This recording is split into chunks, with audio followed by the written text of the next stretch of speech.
If he hurt you, tears rarely teach him anything.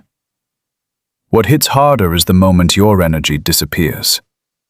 Real punishment is not drama, it is emotional consequence. In this video, you will see what actually works. Not revenge, not games, not fake coldness. Just the psychology that makes absence feel real. The first thing that works is removing easy access. People value what stops being instantly available. When you stay reachable, he feels no real loss. Imagine hurting you, then still getting your attention by midnight.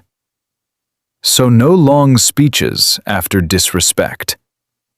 But here's the truth. Attention is a reward.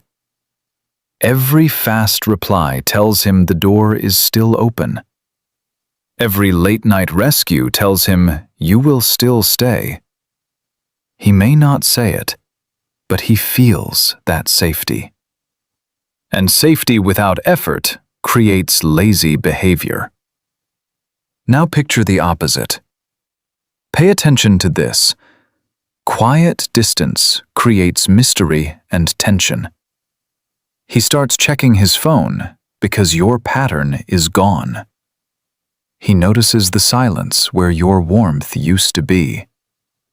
That gap forces reflection faster than another argument. He starts replaying what he said and did, not because you begged, but because you stopped feeding him. A man often ignores pain he can mute. He notices pain he cannot control. Silence is the first mirror. The second thing that works is controlled emotion. Big explosions often make him focus on your reaction, not his action. When you lose control, he can call you the problem. Picture him saying, "You're overreacting," while avoiding what he did. So lower the volume and raise the boundary. But here's the truth. Calm feels stronger than chaos. A steady voice tells him you are not begging.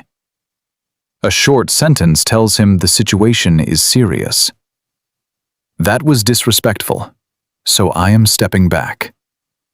That line hits because it is clean. No insults, no essays, no messy back and forth. This is where it gets interesting. Calm creates no escape route. He cannot hide behind your anger if you stay composed. He has to face the actual issue. And that can feel deeply uncomfortable.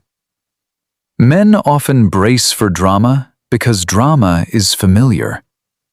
A calm consequence feels unfamiliar, adult, and final. Pay attention to this. Imagine a slammed door versus a quiet lock. One is noisy for a moment. The other keeps him outside all night. The third thing that works is consequence, not revenge. Revenge chases pain. Consequence teaches pattern. Deep down, he learns from what repeats, not what shocks. If he lies, the lesson is less access, not louder insults. That means rules tied to behavior.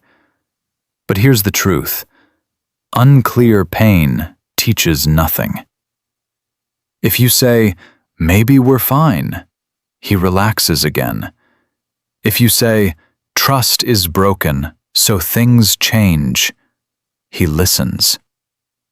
Your consequence must match the wound. Late replies after cheating games make no sense. Strong boundaries after betrayal make perfect sense. Pay attention to this. Consistency makes the lesson stick. One boundary today and none tomorrow creates confusion. Confusion lets him wait you out. Clarity forces choice. He either grows up or loses the relationship. Think of a stove and a burn. Touching it once teaches because the result is immediate. Mixed signals are like fake heat. Nobody learns from that. The fourth thing that works is rebuilding your own life. Nothing shakes him like seeing you stable without him. Your peace tells him he was not your oxygen.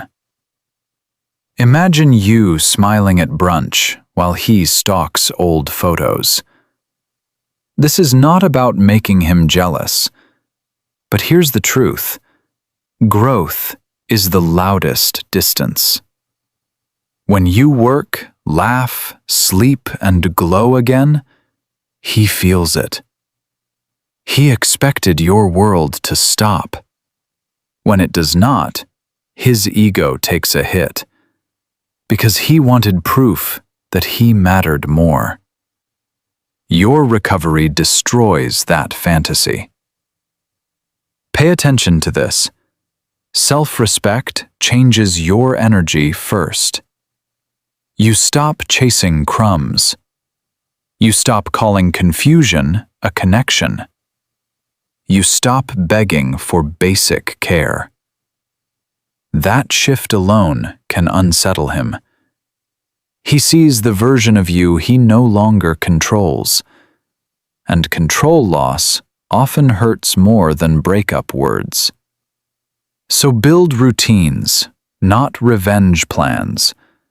A stronger you is a louder message. The fifth thing that works is saying less. Too much explaining can water down your power.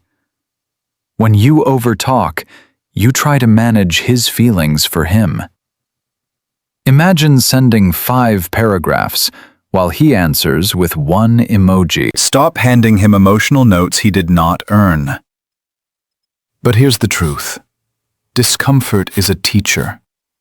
If he has to sit in silence, he finally feels weight.